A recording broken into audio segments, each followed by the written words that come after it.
hope I said that right, micromoti, right over here. There's two of them that are done. People just sent them in a couple of days ago. Hey, Jeff Snyder 2 is geomagnetic induction burning trees from the inside. That's a good question. I used to follow, Jeff, an induction magnometer from HARP. It used to be online. It used to be available to the public, Jeff. And I used to be able to measure those frequencies. I could tell if there was a comet coming towards the Earth before they would release it to the public because of this induction magnometer. So, I'd say there's a pretty good chance that it could, of course. But once I started tracking, I'm not saying it was me that did it, but I was the one that told everybody, hey, if you go up here and you use the induction magnometer, because what you would hear if a comet or an asteroid, that's the reason I used it, because comets you can see, right? An asteroid, a dark body coming towards the Earth, you may not be able to see it. But with the induction magnometer, it picks up static in space. I learned that by accident, and it became a wonderful tool. And I use that every day. I just go up and look for anomalies, just like we do with the Schumann resonance. We look for anomalies and spikes in the Schumann. Well, it's kind of like that, but it measured a different component of, our surroundings. And for sure, it would pick up static of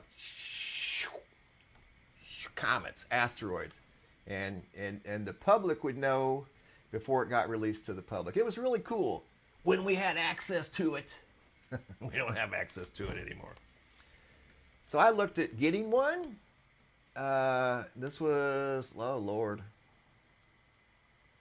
Wow, I looked at getting one 10 years ago. $7,000. So I'm like, I don't think I'll be getting an induction magnometer anytime soon. Now keep in mind, this was 10 years ago. But it was such a fabulous tool it was like you had constant eyes in the sky. We got eyes on the Earth monitoring things. This was an eye in the sky thing that worked 24/7. And they're still available. This is that one that I used to use is no longer available to the public.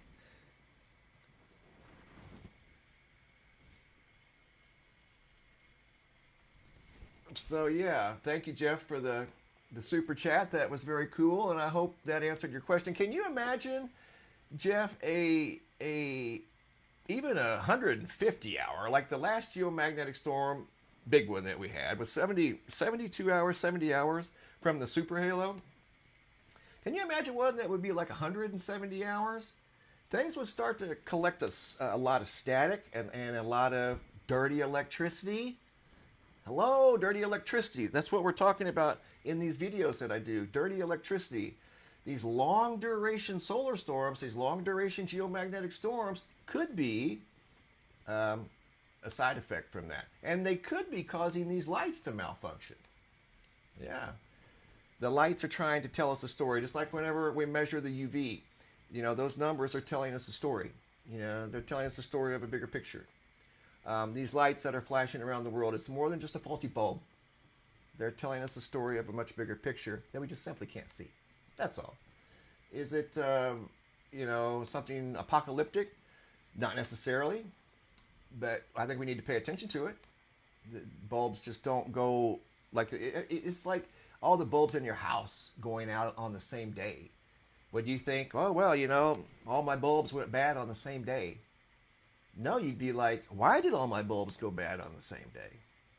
Well, more than likely, you'd have to go back to the source that feeds the bulbs. There was something wrong with the source. Well, was it my circuit board that caused them all to go out? Could have been. But what caused your circuit board to overload? Again, it goes back to the source. Something contaminated your electricity, the flow of electricity. So there's a lot of things to consider when you're looking for certain aspects of the Earth that could tell of something big coming. Excuse me, I had to get a drink. But something that is coming, for from what I understand, what I'm being told, the sun is constantly releasing mass. Okay, it never stops. It releases mass all the time, whether it's at 200 kilometers per second or 1,000 kilometers per second. That's how fast energy comes off the surface of the sun, 24 hours a day, and sometimes faster. Well, it's basically unraveling up there right before our very eyes. So at some point, even right now as I do this video, the ratios of its elements, as was mentioned earlier, its ratios change. So the amount of helium in the sun, the amount of hydrogen in the sun, the ratios are constantly fluctuating. Well, if it gets too out of balance, it could do something very drastic, like a lot of our neighboring stars have already done. We've witnessed it. And they go through that cycle about every 100 years. So are we due? We're overdue. Hello. The last one was in 1859. Now, we've had some big ones since then, but the Carrington event of 1859, that was, 41, 25, 600, over 160 years ago. Abraham Lincoln was president. So it's way overdue. It was the last time that, Neptune made a full orbit. So you can look at it any way you want. It's overdue. So is it going to happen in solar cycle 25? Some people think so. The people that I know, that I went to school with, they've been my friends forever, and I trust them, And they're very bright. They're very grounded, common sense people. So, yeah. We think a lot alike, and I trust them. I trust them. The sun is a clock. Well. So did you hear the part where he said that our sun releases, it sheds a layer, just like a lot of the other stars or suns in our proximity have already done, and that we're overdue? That relates to a movie coming out March 20th, the spring equinox, titled Hail Mary, where they make a Hail Mary pass. Otherwise, the extinction of humanity is the resulting consequence of our sun doing the same thing that all the other stars in the local neighborhood have done. I'll include the link in the description to the trailer where they say exactly that. All these other stars in our local neighborhood have already died or exploded, except for one. We're sending you to the one that hasn't exploded yet, or you can stay here with the rest of us and experience the extinction of humanity. The same theme, some multimedia muse message here, the same theme as depicted in the movie, the upcoming movie coming out in 2026, March 20th, titled Hail Mary. That's a football terminology where the quarterback is about to get sacked and he's got no other option but to throw it as hard as he can in the direction of the end zone and hope that someone from our team catches it, that it doesn't hit the ground or land in the hands of someone from the opposing team. That's called a Hail Mary pass, where you just say a prayer and throw it as hard as you can and hope for the best. That's the movie title, Hail Mary. And in that movie, they have in the trailer, there's a song called Signs of the Times, which is a song that is depicting the same exact theme as the movie. That's not a coincidence. They're not just both drawing from the ether, taking shots in the dark, and they both happen to hit the same bullseye. The movie and the song are depicting the same information, what I call a muse message, encoded and embedded within a form of media that is absorbed by most people as nothing more than entertainment. That's a song. It doesn't really mean anything. That's just a movie. They're depicting the same thing. We'll go over a little of this toward the end. But the other thing Mr. MB3 just said is that he's got friends that tell him things. And he's hearing that he expects this transition to happen in solar cycle 25. We're in solar cycle 25. And in some of these upcoming clips that I'm going to play from that live stream the other day, he's talking about a bigger story that they don't really want the general public to know about.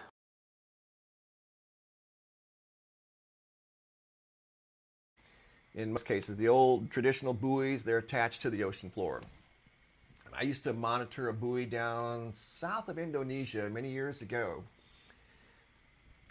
It would show every once in a while a fluctuation of many hundred feet, and tried to get a hold of the buoy facility to see if maybe they were taking it up for maintenance or something. And then within 24 hours or less, it would be back to normal. But sometimes in the deep southern hemisphere, the buoys can act really, really strange. And then the buoys across the equator of the Earth, in fact, they have most of those turned off across the equator because they're probably telling a story that, they don't want everybody to see.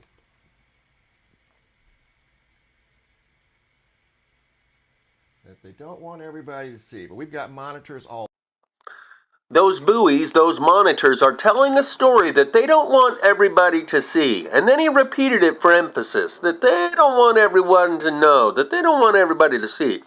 Probably likewise with the induction magnometer that he was referring to previously, that's part of HARP. And did you hear him chuckle when he said HARP?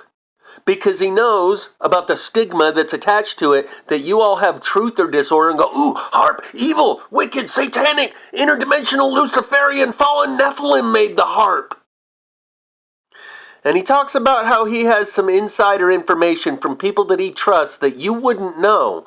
Just like Ben Davidson says he's got people on the inside of NASA who he's not going to tell you their name. They're feeding him information that he's probably not supposed to receive, and he's surely not supposed to divulge to the public, just like in the movie Don't Look Up, where they started saying things out loud about the coming cataclysm that caused riots in the streets, and they got arrested, black-bagged, and taken off grid, made to sign non-disclosure agreements in order to even allow them to have any more freedom. That's kind of the rock and the hard spot that Mr. MB3 finds himself in, that he's in possession of information that he wants to get out, but only to the people who are mentally and emotionally mature enough and developed enough to handle it. Yet he puts it out on a platform where anyone and everyone has access. So he has to encrypt it in such a way that if you can read between the lines and you have greater than room temperature IQ, you can pick up what he's putting down. But to the rest of the people, he pacifies them to keep them all calm and mellow. When I ask him, are trees burning from the inside due to geomagnetic induction? He's like, well, yeah, of course, it could be, sure, yeah. And he says it in such a nonchalant, casual way, like, whew. That's a relief. He said it so casual and nonchalantly, it must not be a big deal. I got through to MB3 on a comment that he left on the Rockstar Preacher channel. So I replied to his comment on Rockstar Preacher's channel with a bunch of links, because Rockstar Preacher's channel is still small enough that you can include links in your comment. And I flooded Mr. MB3 with about 20 links. I'm pretty sure he knows about the library that I've amassed and the volume of trees that are burning inside, but he's not going to put that out there. Likewise, with the massive amount of mutations that we've seen from the UVC from a few years back, he would feature these individually. 1 or 2 mutations on a video here, 1 or 2 mutations on a video there. He's not going to compile all the mutations into one video and tell you this is from the radiation that we're all experiencing on a daily basis and force feed that understanding to the masses. The average person is scary dumb, and half the people are dumber than that. He puts it out in such a way that only a certain segment of the population pick it up. With that, I'm going to create a compilation of other salient points that he made and statements from that live stream the other day, where he talks a little bit more about some of these people that he knows and some of this inside information that he has. And then we'll go over that movie, Hail Mary, and the song, Signs of the Times, at the end of this. It's a multimedia muse message here. In fact, they have most of those turned off across the equator because they're probably telling a story that, they don't want everybody to see.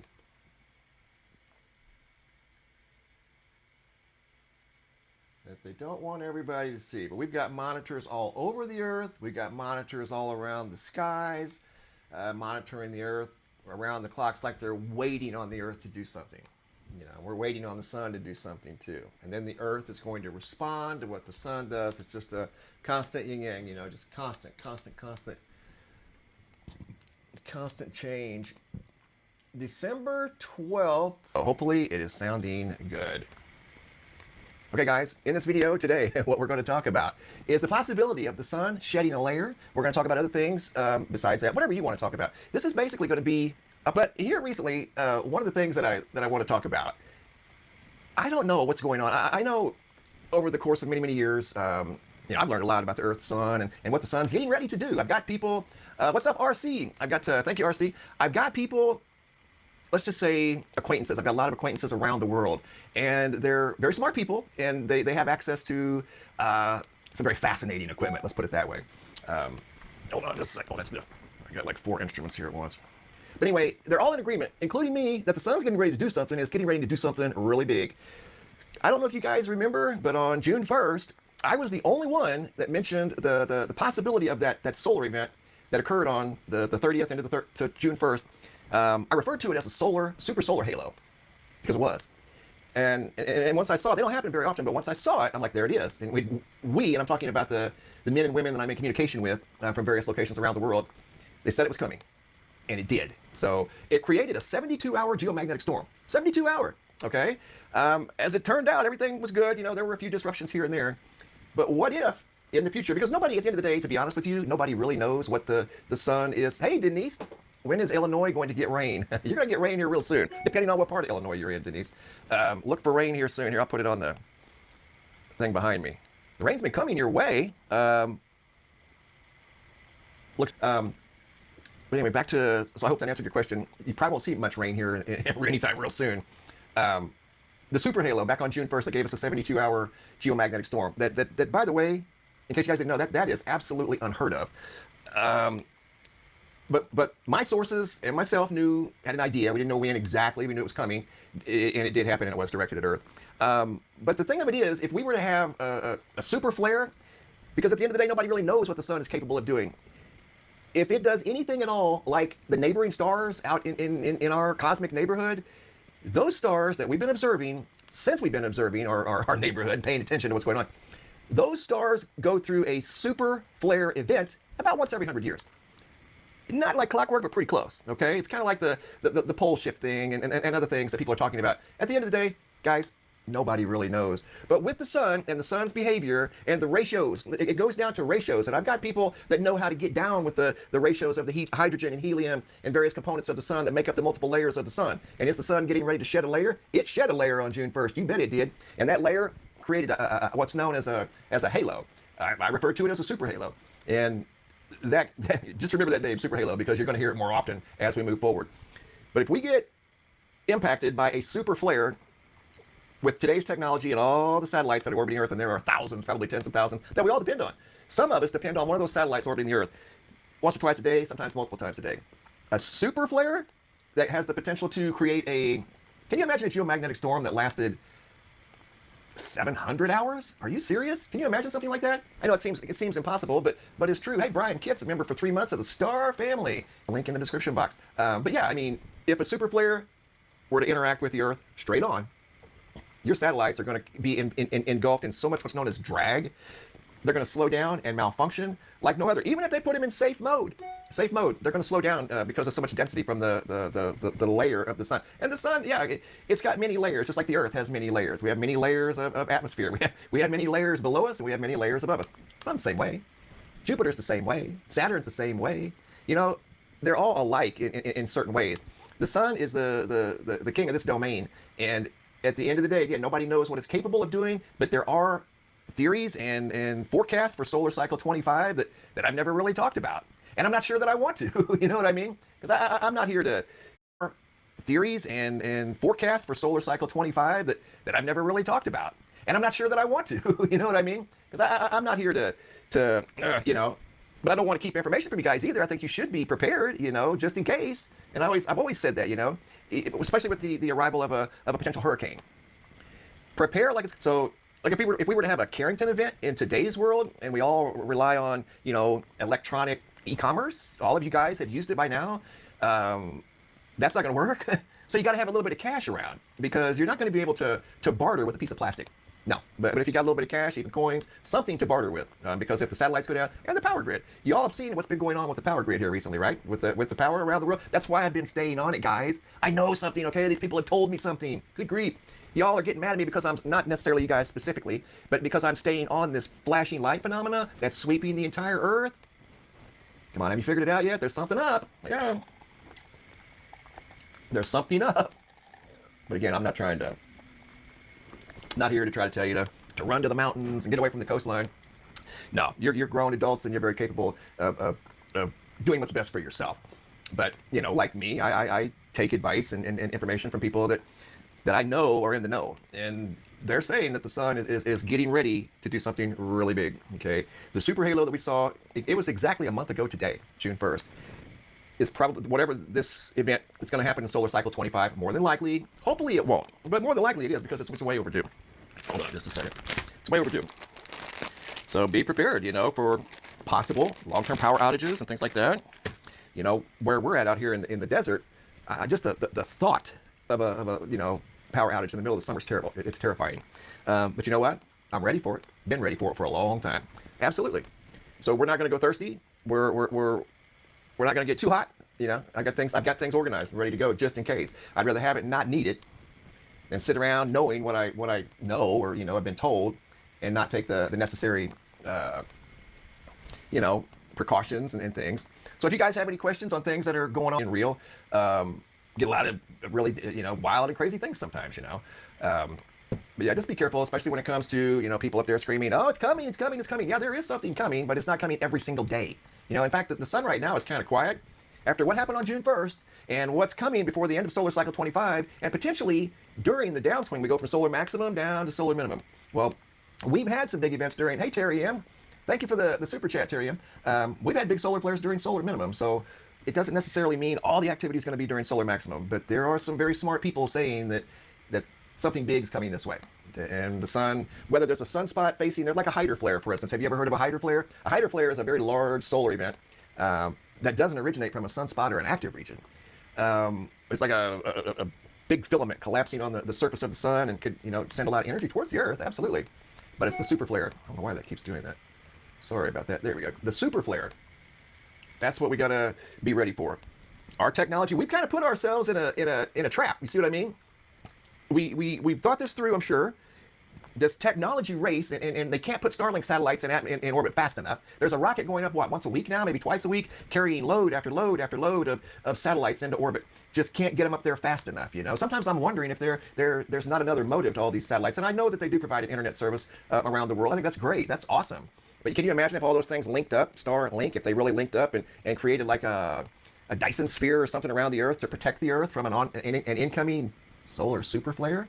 Ha! What about that, huh? Never thought of that. What if they did? What if they linked up and deflected the super flare and saved the day?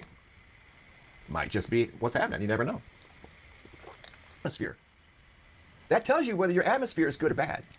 Or it also can tell you if maybe it's struggling and having a hard time deflecting the radiation, because that's going to be the biggest problem. If there ever were some sort of an issue with the shields and they were to go wonky for whatever, a few months, a day, day and a half, 2 weeks, it's the UV. So I've done the experiments. I've gone up into the mountains at 7,000, 8,000, 6,000 feet. I didn't go any higher than that, but I noticed a trend when I was measuring the UV going up into the mountains. The higher up I went, and this was in the spring in the northern hemisphere, the higher up I went, the higher the UV got. And I'm down here at 1,100, right around 1,000, between 1,000 and 1,100 feet above sea level.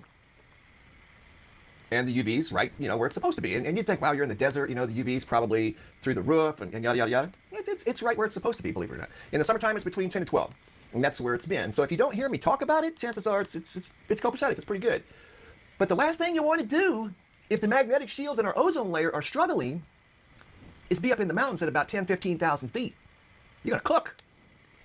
Do I communicate, hey, Cena Annie? Do I communicate with Stephen Burns? He monitors the sun as well. Also, are you able to throw out any names that we might follow? These people are friends of mine. You wouldn't know them, Cena. They're friends that I've had for many, many years. And they have interests in the Earth and the sun and, geophysics, just like I do. So, yeah, you wouldn't know them. These are folks that I went to school with many, many years ago. Stefan Burns, I don't know Stefan Burns. It's not too far-fetched to have a UV of 16 down there. But for some reason, when you go up into the altitudes of the mountains, the UV gets pretty high. So if the shields were to struggle and break down in any capacity, and their ability to slow down, especially UVC, and we can thank O3 for that, ozone, the ozone layer up there, it's basically oxygen with 3 particles. But it does a great job at absorbing the UVC. But if UVC were to get to ground level, and that's what I have right over there, it's a UVC instrument that measures UVC. If it ever gets to ground level, we're in trouble. That means our shields are failing. So our UVA and B can fluctuate a little bit, and we're going to be good, okay? We're going to be fine.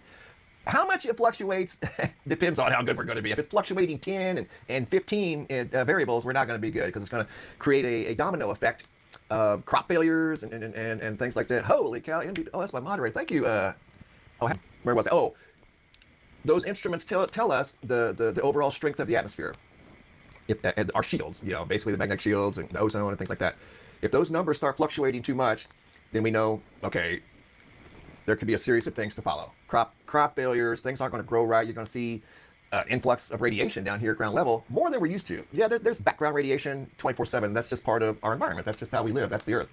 But if we start getting UVC down here, then that means the atmosphere, the shields are failing. That's how we'll know. The magnetic north can wander all at once. As long as the UV's good, who cares? It can wander all over the Arctic up there. I don't care. It can dance around all it wants to. But as long as the UV is good, that's really all we're concerned about. That's it. Let that wander around all at once. No big deal. The big deal is the UV, because that can create a whole series of problems. That wandering North Pole, it don't mean nothing. Doesn't mean a thing. And it's not going to affect you. Has it so far? And it's been wandering for years. Has it affected your life? No. Not 1 second. But let that UV get up to about 30. Everybody would be going underground. Hopefully it doesn't get to that point. I hope it never does. But I remember one year when I first started taking UV measurements, the UV was exceptionally high. And that was during solar minimum, right? It's like, what? Yeah, solar minimum. So that's when the shields can get a little, I've noticed just with my own personal observations, that the shields can get a little unstable, I guess, destabilizing a little bit. But during solar maximum, it seems like they're strong. But there's a fine, delicate balance, that we have to maintain, because we're in a cosmic constant dance with the sun. Constantly, we're constantly absorbing solar wind. Yes, thank you. Great question by Graham Gillies. Can rare elements from the sun be the cause of the dirty electricity? And you got a thumbs up from me too. Absolutely it could. Look, something is hitching a ride on our communication lines down here, especially our lines that carry a current, electricity. And yes, it could come from the sun. Yeah, absolutely. Electromagnetic energy. What if, let me put it to you this way, Graham, you seem like a smart guy. What if a neutrino is a particle that's going through me, you, everybody watching this live stream right now, everybody lighting up that super chat like Graham did. A neutrino is a subatomic particle that doesn't have a proton or an electron. It's neutral, hence its name, neutrino. But what if a neutrino, somehow or another, not all of them, because they're going through me and you right now, but what if 1 or 2 or 3 or 10 or 100 that go through the Earth and everybody on the Earth every second? What if a neutrino picked up an electron, just one, or a proton? What if it picked up a particle somewhere along the way? And we say, oh, well, that's impossible. Well, how do we know that's impossible? We don't. We don't even really know what's in the bottom of all that water out there.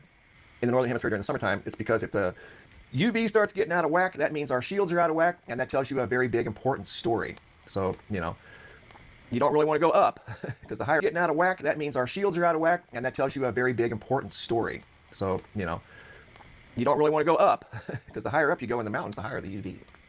So just be cognizant. What was his name? Great guy, very smart guy. He took UVAB, UVC. What else did he measure?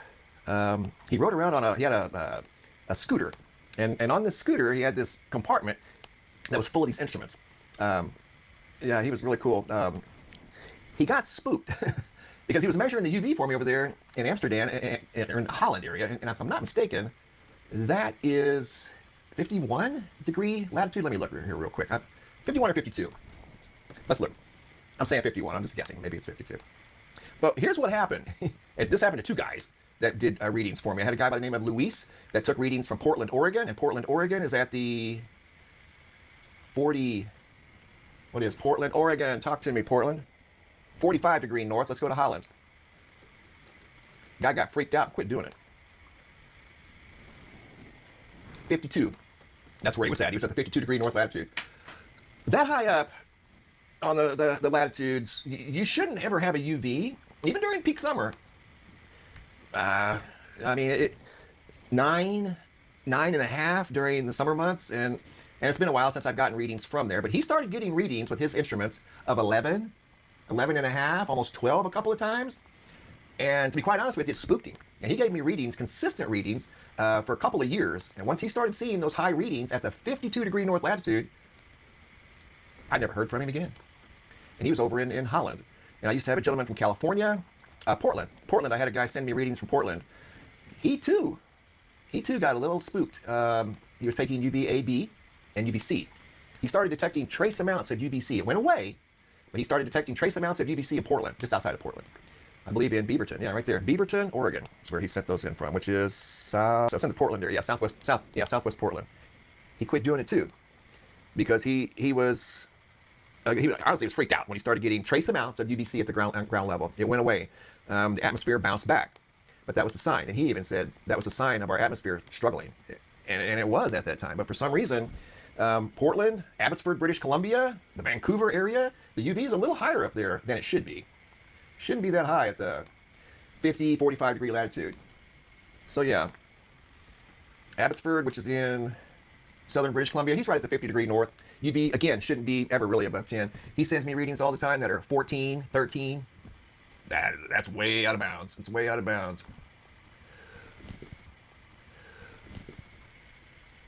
What's UVC? UVC is a shortwave. Everything's a frequency. There's long wave frequencies that come from space, the sun. There's short wave frequencies that come from space and the sun. Cosmic rays. And the ozone layer that surrounds the Earth neutralizes UVC, which is it's a frequency, okay? And it's a frequency that is very harmful. We don't want that frequency down here at ground level. It would annihilate every living thing on the surface. It really and truly would. Not going to sugarcoat it. We don't want UVC on the ground. Thankfully, the ozone layer is up there, and I think, well, I know we're good because I check it all the time. But you don't want no part of UVC. If we're measuring UVC on the ground, you shouldn't be outside, period. The UVA-B, which is, you need a little bit of that, okay? You got to have a little bit of that type of UVA-B, but UVC starts getting measurable. You wouldn't be able to measure it personally with your own self unless you were heavily protected like an astronaut. Yeah. You'd basically, if you were to go outside, you would have to dress like an astronaut. We don't want that. So, but I was even getting measurements of trace UVC for a couple of years. A couple of years I did. Trace amounts. Nothing alarming, but it was still concerning. Like, why are we getting trace amounts of UVC on the ground here? Well, what that told me was, Shauna, thanks for the super chat, Shauna. Much love, Shauna. What that told me was that there were pockets of anomalies in the ozone layer that were allowing trace amounts of that frequency, because everything is a frequency at the end of the day, guys, was allowing that frequency to come to the ground. And those pockets have since, stabilized, and now they're And the other videos that I've made of Mr. MB3's live stream clips cover the UVC readings that were coming in a few years ago that coincided with lots of mutations, plant mutations, and how that coincides with Jay Dreamer's understanding of the plasma apocalypse and the mutations that happened at this time, and the music video Flux by Poppy that depicts this incoming radiation from the sun that creates those mutations. That's in another video that I've already recorded and will be uploaded around the same time as this video. basis. Then big things can happen on the surface of the sun that can create huge events that we don't even know are possible. And we don't. Up to this point, we've seen, I think the biggest is a X45, and that, honestly, for, a star, it's not that big. No, it's really not. But it's happened. Can you imagine an X400? That would really mess things up here because we have way too many satellites in orbit that we depend on. Thank you very much. Really appreciate that, Zoran. Yeah, Schumann, look at the times on the Schumann. Both days at the same time. Pretty much at the same time. Yesterday, stronger than today. That too is telling us a story. Everything tells a story. That's why we have so many instruments all around the world. That's why they have. Why would a scientist be compelled to put seismographs all around the world, in the oceans, on land, all around the world? It's because they're anticipating something. They know something that they don't teach in public schools and a lot of universities. They know the Earth is capable of something too. It's like the sun. We can't really put instruments on the sun, but they can send instruments up to watch the sun. Why does the Navy keep so close eye on the sun? They do. Tony Miller, love the blue. Thank you, Tony Miller, chat. But yeah, the Navy keeps track of the sun real close. Yeah, the Navy of all places. But we got all these instruments around the world circling the Earth. The only thing we can't do is get too far down deep in the Earth, Tony, because the pressure is so great. There was a valiant effort many years ago to see. We'll see. I'm working on something else too that I'm going to be doing here probably in the next couple of weeks. And this is something that affects all of us, everybody in this chat, myself, my family included. That's just something I just want to talk about. I think it needs to be talked about, It really does. It's not anything good or bad. It's just simply is what it is. Thank you, Ray Bear. Appreciate that. Appreciate the kind words. Thank you for mentioning me. Most never heard about garden antennas. Many will look into it. Thank you, T. Luke. Look into garden antennas. I'll look into it. Yeah, that antenna over there. Thank you. You're welcome, God's helper. My pleasure. My pleasure. Well, listen, guys, it has been a great day. I've enjoyed spending it with you. We're going to do this again. I apologize. I had to get a drink and wet my whistle.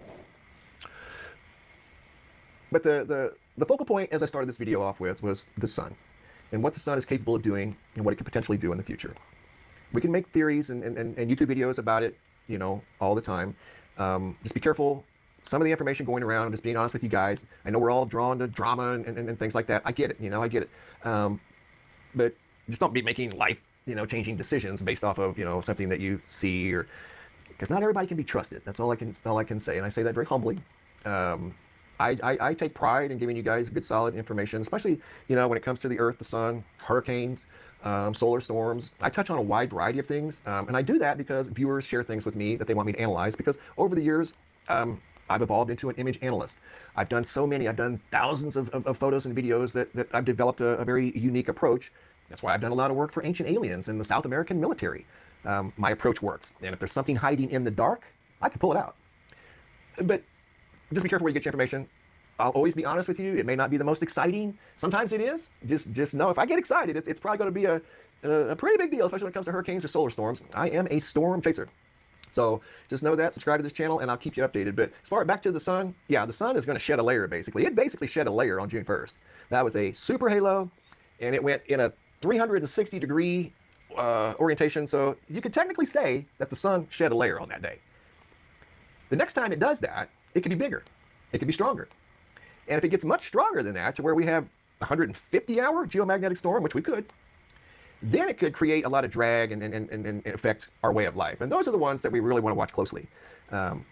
Life is always a series of changes, peaks and valleys, ups and downs, But Earth is vulnerable, especially today in the technology world. We love our technology. Everybody loves technology, But satellites are very susceptible to solar storms and solar radiation. And then, that's why we watch the UV index, because we're susceptible to that radiation as well. There's a very, very, very thin layer, a thin blue line between us and NOAS.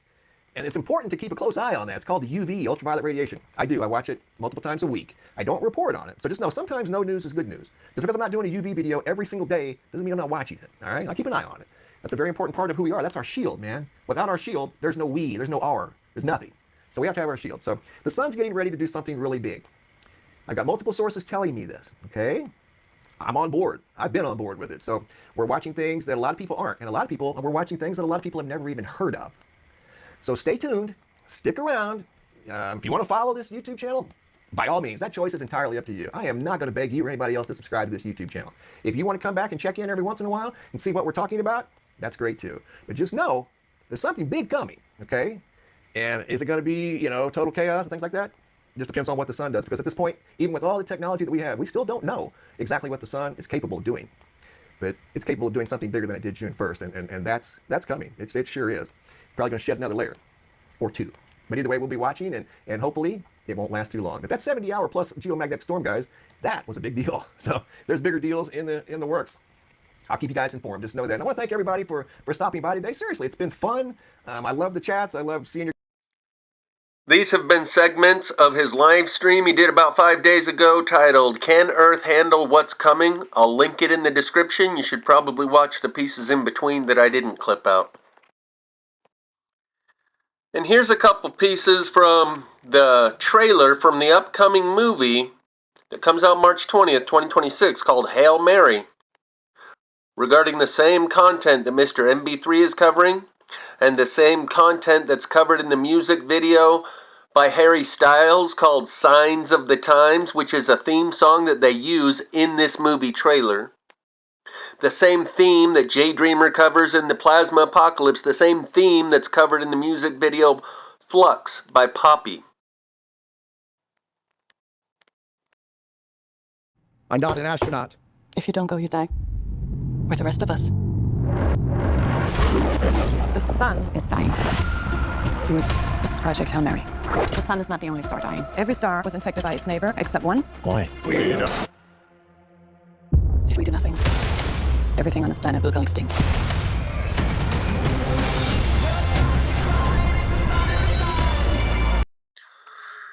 So this isn't a spoiler, but he meets an alien and makes friends with him, and the full trailer is linked in the description. Project Hail Mary. And you heard, I've got it on 1.5 speed, hopefully that'll help me avoid copyright. Just stop your crying, it's the sign of the times. And this is that song, Sign of the Times by Harry Styles. Just stop your crying, it's the sign of the times. Welcome to the final show. Hope you're wearing your best clothes. You can't bribe the door on your way to the sky. You look pretty good down here, but you're not really good.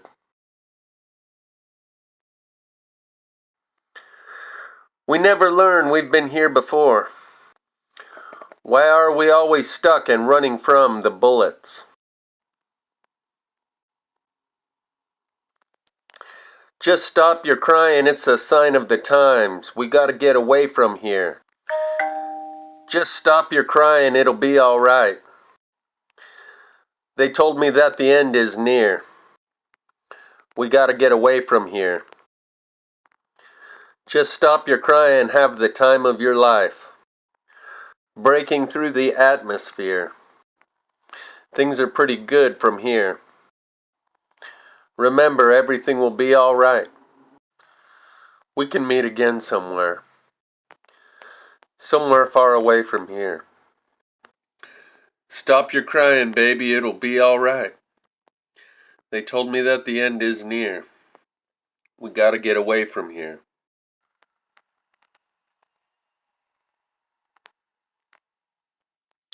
Very similar theme to the song Kill Your Heroes by awolnation.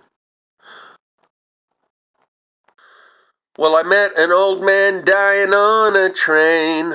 No more destination, no more pain. And he said one thing before I graduate.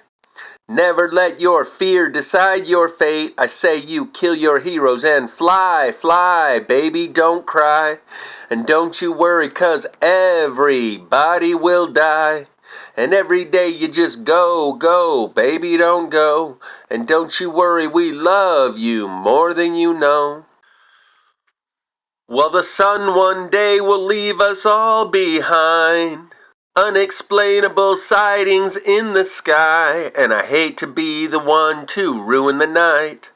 Right before your eyes. I say you kill your heroes and fly, fly, baby, don't cry. And don't you worry, 'cause everybody will die. And every day we just go, go, baby, don't go. And don't you worry, we love you more than you know. It's also a similar theme to another song by awolnation called Wake Up. Wake up, well, it's nice to meet you. Have you learned to fly? 'Cause I would like to teach you, baby.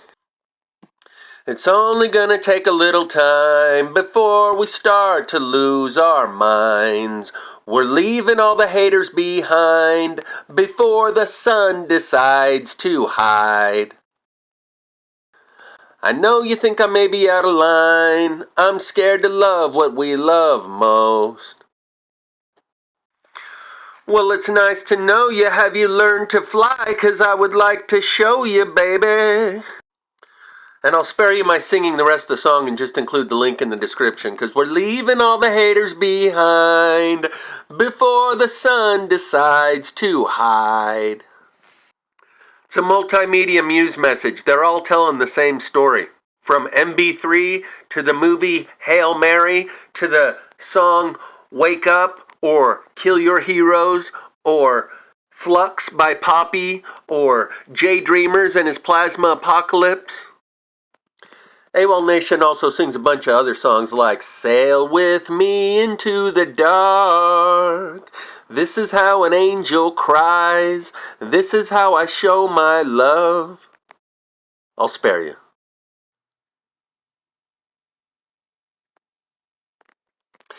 And it's only going to take a little time before we start to lose our minds, maybe referring to what happens to humans when they're outside of their normal environment of the magnetic field as they've always known it. This is what they discovered when they sent astronauts up and they weren't in the magnetic field and they started to lose their minds. So then they figured it out and added an artificial magnetic field to the space capsule. Flat earthers, just calm down. It's real. It's happening.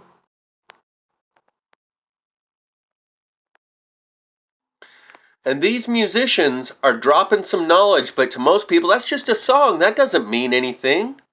Soul Wars by awolnation. 1, 2, 3, do you love me? Watch me scream, burning on the trees in amazement, 'cause I'm on fire.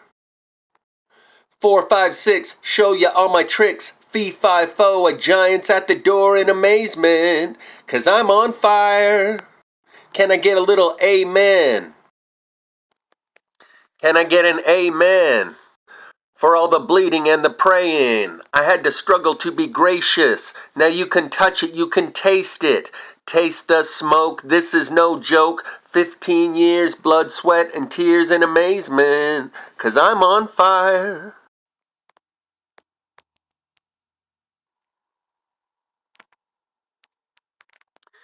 It's a cruel, cruel world for good boys and girls. A hot day in heaven, 5, 6, and 7 in amazement, 'cause I'm on fire.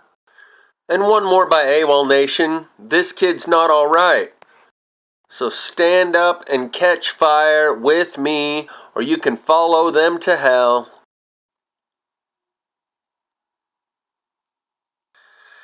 I'm scared I may be right. You can follow them to hell.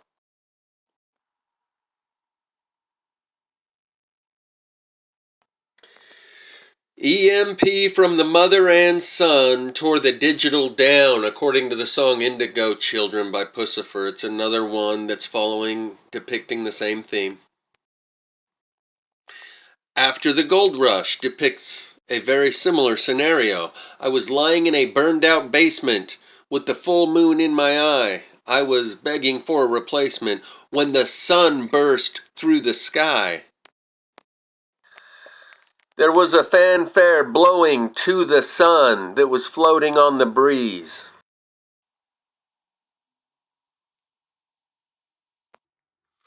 So he was lying in a burned out basement when the sun burst through the sky, and he was thinking about what Jeff Snyder once said and hoping it was a lie.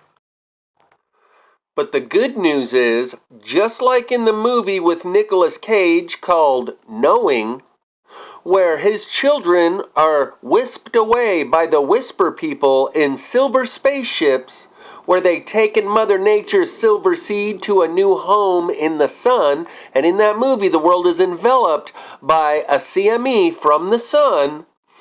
That was a movie produced maybe 10, 20 years ago at the most. This song is depicting the same exact process in the 1970s. Well, I dreamed I saw the silver spaceships flying in the yellow haze of the sun. There were children crying and colors flying all around the chosen ones. All in a dream, the loading had begun, taking Mother Nature's silver seed to a new home in the sun. Flying Mother Nature's silver seed to a new home in the sun. Flying Mother Nature's silver seed to a new home, and that right there is pretty much the same ending scene as the movie Knowing, where they drop off the little boy and the little girl in the new Garden of Eden and send them forth to go multiply and replenish. That's like identical to the end scene of the movie Knowing right there. Link will be in the description for this particular version of After the Gold Rush because it gives good visual depictions and the lyrics to go along with it.